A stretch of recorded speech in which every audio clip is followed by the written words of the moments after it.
British officials are reportedly working on a plan to assist US forces in a preemptive attack on Iranian military facilities. It follows claims Washington is moving towards a policy of intervention out of fear that Tehran is developing a nuclear weapons program, something Iran has always denied. Well, for more on how this could affect the fragile power balance in the Middle East, I'm now joined by political analyst Chris Bambury. He's joining us live there in London. Now, the British media, where you are, is full of speculation that next week's International Atomic Energy Agency report will be a severe blow to Iran's claims its nuclear program is peaceful. Surely then a strong case for military action. Well, let's see the evidence that they provide. So far, they've not been able to provide any evidence. But I would say this, anyone reading the press reports on these contingency plans being drawn up by the Ministry of Defence here in London for an attack on Iran must be worrying that if Iran is not developing a nuclear missile, it will now be developing a nuclear missile, faced with the idea that the Americans, the British and the Israelis are looking to launch an unprovoked attack on Iran. And the world suddenly looks a much more dangerous place. I cannot imagine a worse alliance than these three powers. One power, America, is the only power in the world to have used atomic weapons. Israel has a secret illegal nuclear program which it denied for years, but we know it exists. It's the only nuclear power in the Middle East. And Britain, of course, the former colonial power, provided them the means to get those nuclear weapons all those years ago. These are the powers which have blood in their hand. Israel, of course, in Palestine and in Lebanon, but Britain and America. Britain and America's involvement in Iran goes way back to 1953 when they combined to overthrow a democratic government. And this is still remembered. A radical government under Mossadegh, which had nationalised the oil industry, was overthrown by an MI5 CIA coup which installed the Shah of Iran. And I think people in London and Washington have short memories about this. But there's always been that perceived threat from Iran. After all, that's the argument behind the anti-missile defence system currently being proposed for Europe. So surely there is some threat here, and it's a credible threat. Well, Britain and America seem to redefine what threats are. I mean, for instance, we had, for all those years of the Cold War, the threat was Russia.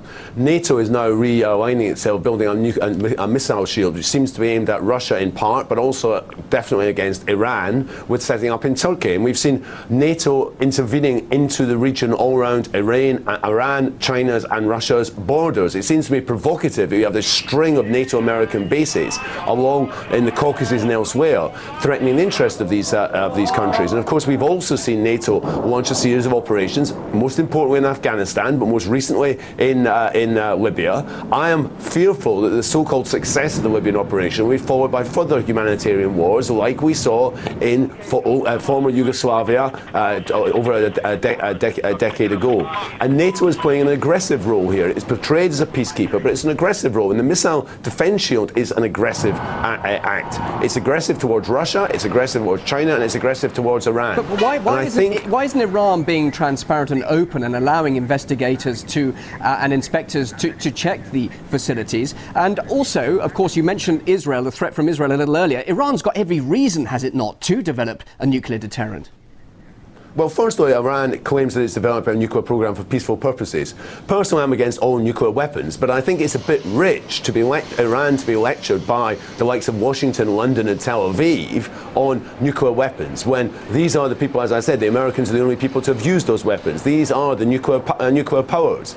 And the hypocrisy seems to be here is that these countries, the Western countries, can have weapons which can destroy the world many, many more times over, but no one else has the right to develop this technology. Now, I would rather have no nuclear weapons, but I put the blame first and foremost on America, Britain and Israel here. And really, as I say, people in the region must have long memories, not just of the intervention in Iraq, and there was a contingency plan which Donald Rumsfeld literally took off the shelf within hours of 9/11 to present to George Bush for an attack in Iraq, but they must remember Britain and Israel's involvement in the Suez invasion of 1956. They must remember that Britain and America put the Shah in power. They must remember Britain's involvement in that region all those decades ago. All right, we're getting a lot of rhetoric from the West, and of course, if a strike were to take place, what would that do for President Ahmadinejad?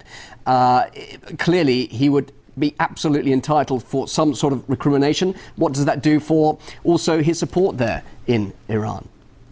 Well, further, I think people in the West seem to underestimate the strength of Iranian nationalism. There may be differences in house in Iran. However, there is a strong nationalist sense and a remembrance of what happened of foreign intervention into the country and how the Shah was installed and maintained by Britain and America. It's like people have long memories of the Shah, and the way it's presented now in the West as if the Shah is a liberal regime. There will be a bloody war if there is an attack in Iran. Iran is not Iraq as of 2001.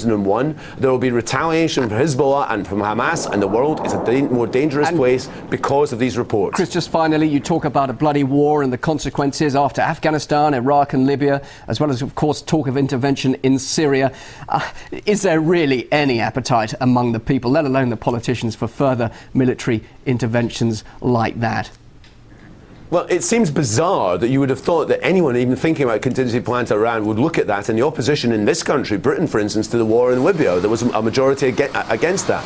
But of course we're talking about economically declining powers in America and Britain, and their military assets remain. They remain the one thing they can deploy, and we know that Britain and America, more importantly America, are prepared to use their military power to try and buttress their economic position in the world in relation to China, in relation to economy. So I think what we're seeing here, we know this from history, economic instability often leads to military adventures, often leads to wars, and I think we must be worried at the moment. The one thing I would say is if I was an American president, I would be worried about thinking about any attack in Iran, given the level of opposition to his economic policies we're seeing on the streets of Oakland, the streets of Washington and New York and elsewhere with this Occupy movement. And of course the forthcoming presidential elections in November, within a year from now, so interesting political gamble that would be. Chris, we could talk more, but thank you very much indeed for joining us. Chris Banbury, political analyst, joining us there in London. Thanks for your time.